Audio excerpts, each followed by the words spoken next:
lapsed, eelmisel tunnil me rääkisime teiega sellest, et kui mul on teada terve, et kuidas ma leian siis sellest arvust osa. Et näiteks kui mul on siin pildil 8 kassi, vabandust, mitte 8, 6 kassi ja ma tahan teada,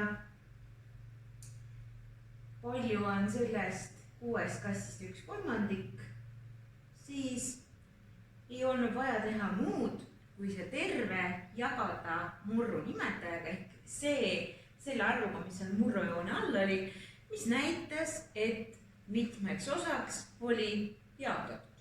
Ehk 6 jagatud 3, saan teada, et 2 kassipojale maitseb konserv. Aga täna me vaatame hoopis ka vastupidist olukorda.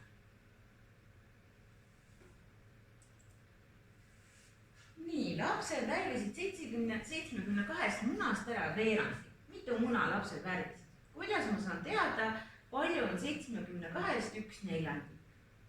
Nii, jälle teen ära jagamistehte 72 jagatud 4-ga. Või siis hoopis ema ostis poest 12 õuna. Õunavoogile kulus nendest 1/2, mitte õuna jäi järele.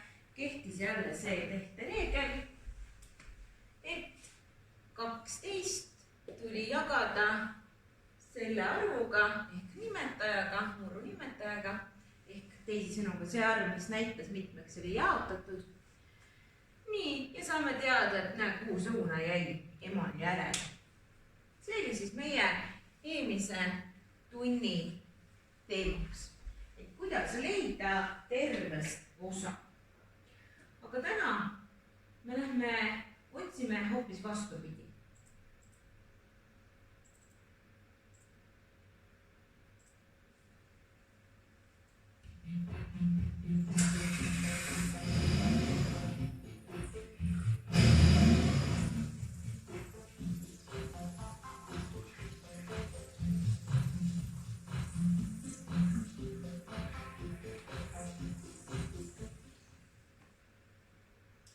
Just, me hakkame täna leidma hoopis tervikut, sest teinekord võib juhtuda selline olukord, kus meil on teada mingi osa, aga me ei tea, palju oli terve kokku.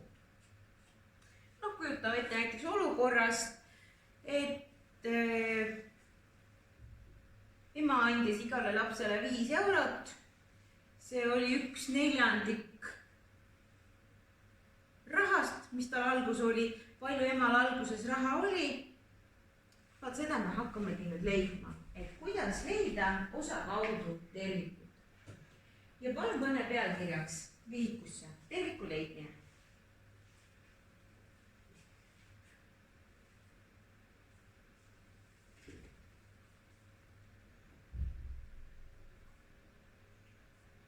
Ja kui sul on see tehtud, siis vaatame üle ühe video.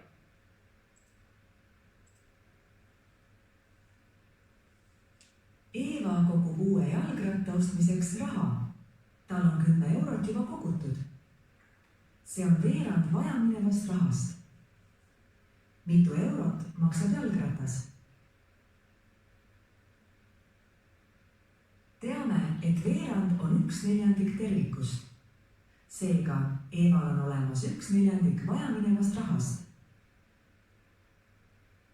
Kuna tervik on jagatud võrdseteks osadeks, on ka teiste osade suuruseks 10 eurot.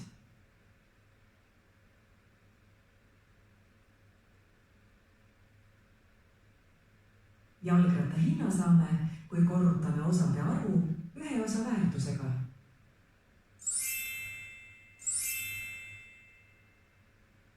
Neli korda 10 eurot võrdub 40 eurot.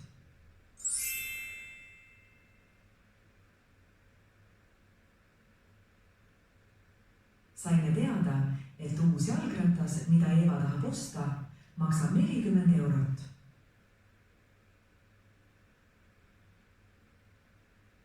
Jäta meelde, kui teame arvust ühe osa väärtust, siis selle arvu leidmiseks korrutame osade arvu ühe osa väärtusega. Ole hea, palun kirjuta nüüd sinna vihikuse pealkirja alla see lause. ja ma kohe selgitan ka lahti, mida see reegel täpsemalt tähendab. kui teame arvust ühe osa väärtust, siis selle arvu leidmiseks korrutame osade arvu ühe osa väärtusega.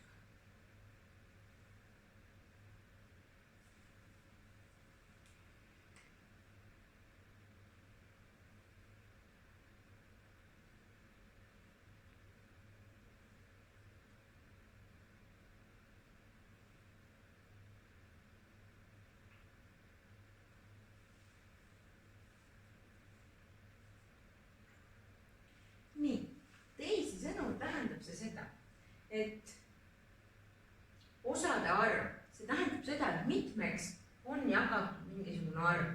Kui me rääkisime siin jalgratta hinnast, siis tegelikult oli tal 1/4 ehk terve oli 4 jaotatud. Ja see 1/4 oli siis raha väärtuses 10 eurot.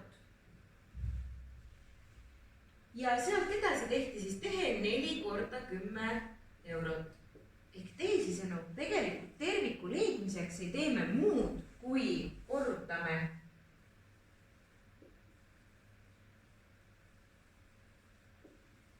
osaväärtuse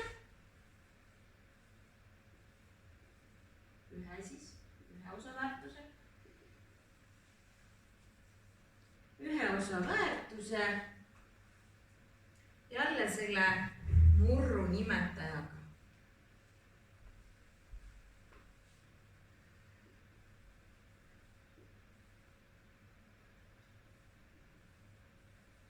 Murru nimetaja oli siin all, ehk teisisõnu võime selle murru nimetaja kohta siis ka öelda, et mitmeks osaks oli ta jagatud selle arvuga.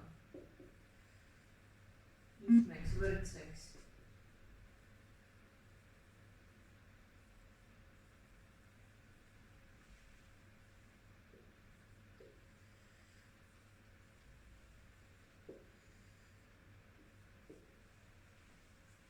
Nii, ehk siis teisisõnu tõesti, kui me korrutame ühe osa väärtuse, siin me teadsime, et ühe osa väärtus oli 10 eurot, korrutame 4-ga ehk teisisõnu 4 osa oli ju kokku vaja, siis me saamegi teada, et jalgratas maksis 40 eurot. Ole hea, palun panegi sina endale need asjad kirja, mis ma siia tahvli peale lisaks tegin.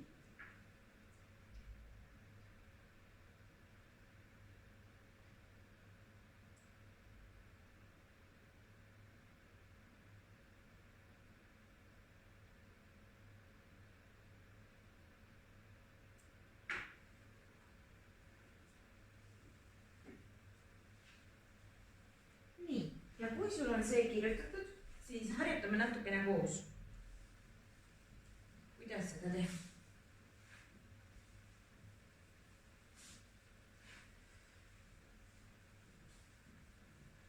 Nii.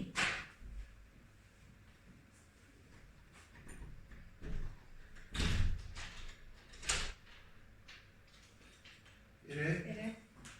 Kuidas läheb siis? Hästi, oota ma... Ei, ma just tegin video. Vabandust. Ei ole hullu. Nii, arvust 1/4 on 5. Kuidas me saame siis teada terviku? Ja selleks ei ole vaja muud mõelda kui seda, et me teame, et üks osa, 1/4 on 5 ja mul on jaotatud ta 4 võrdseks osaks. Ehk teisisõnu tuleb omavahel korrutada 4 ja 5. Ja saamegi teada, et terve arv on 20. Vaatame veel.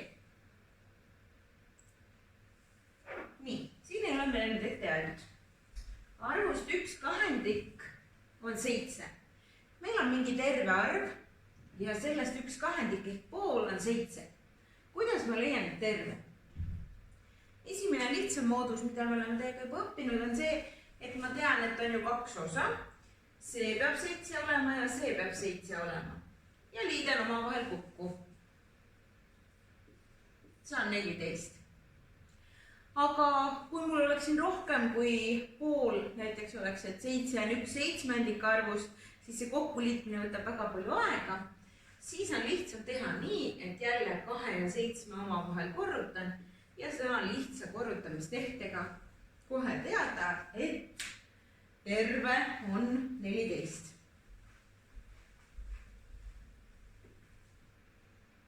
Ja vaatame ühte veel. Nii, arvust 1/4 on nüüd 7. Nii, üks terve asi, näiteks näiteks ütleme kommid, on jagatud 1/4 või 4 ja iga kommi hunnikus on 7 kommi. Kõige lihtsam, nii nagu ma õppinud, et see on 7, see on 7, see on 7 ja see on 7. Ehk teisisõnu 7 + 7 + 7 + 7. Saan vastuseks 28. Või teine võimalus on see, et võtan jälle siit nimetaja ehk 4 osaks on jaotatud, 1 osa on 7, siis see võrdub 4 × 7 on 28. Ehk tegelikult see terve leidmine on umbes see, et kui mina ütlen, et pool klassist on näiteks 10 õpilast, siis teie mõtlete kohe, et terve peab olema ju siis 10 + 10. Aga siin me tegeleme lihtsalt korrutamisega, sest see kokkuliitmine võtab palju rohkem aega. Ehk just kui teile on antud üks pusletükk, te peate panema kokku terve pildi. Ja kui te teate, kui palju neid tükke on, siis te leiate ka, kui palju terve pusletükid on, mis nende arv on. Aga nüüd ole hea, palun jätka oma ülesannetega.